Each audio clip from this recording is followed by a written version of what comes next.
Hey loves, welcome back to my channel. If you are new here, my name is Faith and I'll be checking out France begins troop withdrawal from Niger. And you guys, I'm super excited for this. If you're yet to subscribe to this channel, please consider subscribing. And without much ado, let's jump right into this video. There have been numerous reports suggesting that discussions are already taking place between France and Niger's military regarding the potential reduction of French troop presence. Thousands of demonstrators have gathered outside the French military base in the capital city of Niamey. The leaders of this year's coup in Niger have been advocating for the withdrawal of 1,500 French troops stationed there. In response, Paris has declined, citing its refusal to acknowledge the authority of the junta. The crisis in Niger began in July when President Mohamed Bazoum was overthrown in a coup. The government has already disapproved of the agreements permitting France to maintain a presence within our territory, deeming their position unlawful. The streets of Niamey are basically empty and there are several military bases which not only houses Nigerian military personnel but also host a contingent of approximately 1,000 to 1,500 French forces.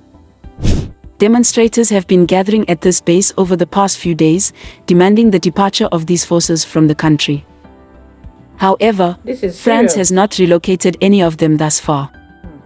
This situation coincides with the French ambassador to Niger refusing to vacate the country.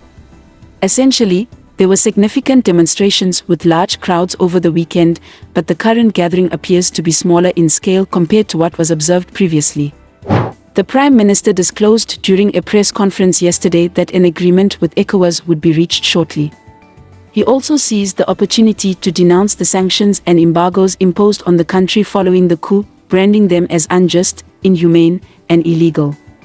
He mentioned that they have taken steps to formally register their complaints against these sanctions, although he didn't specify the exact venue for these complaints, whether it be before the ECOWAS court or the international community or international tribunals like those related to trade. He emphasized the detrimental impact of these sanctions on the country. Furthermore, he discussed the relationship with France, emphasizing their demand for France to depart from the nation.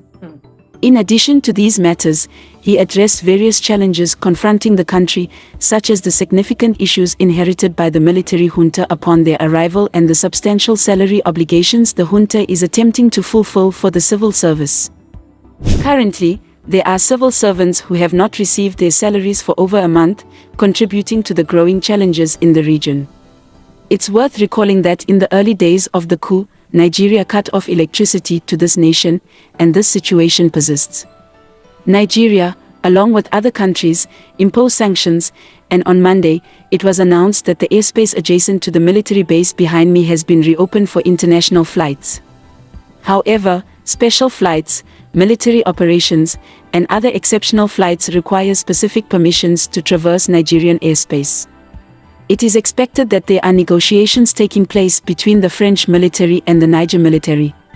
These discussions are aimed at orchestrating a partial withdrawal of the French military presence in the region, although it may not entail the complete withdrawal of the 1,500 French troops currently stationed there. The French government has equally emphasized that the engagement in discussions with the military junta in Niger is not an act of recognizing or endorsing the junta's authority. Instead, these talks are viewed as a technical dialogue between military entities. It is clarified that the French military cannot remain inactive or idle, particularly since cooperation in counterterrorism efforts has been terminated. Consequently, they are seen as having no operational purpose and should depart from Niger. This action is not taken as an act of compliance with an order but rather a practical necessity. As for the current stage of these discussions, they are expected to conclude shortly, leading to the withdrawal of French troops from Niger. It is likely that these troops may relocate to Chad, where a French military base still exists, or return directly to France. Regarding France's aerial operations, it remains to be seen how they will be affected. In terms of the United States, they are in a distinct position, and any potential withdrawal of their forces may not occur as swiftly, as they have not formally acknowledged the coup, characterizing it as an attempted coup or an effort to disrupt constitutional order. The French government does not openly acknowledge the occurrence of a coup. However, once they officially recognize the coup's legitimacy, they will be legally obligated to withdraw their forces. The acknowledgement of a coup is a prerequisite for their departure. With the French troops leaving, there will be a void left behind. It is essential to clarify that French troops are deployed at the request of governments, and they do not recognize the new government in Miami. Their presence is aimed at providing assistance and support rather than domination. If a government no longer desires French cooperation, the troops will have to withdraw.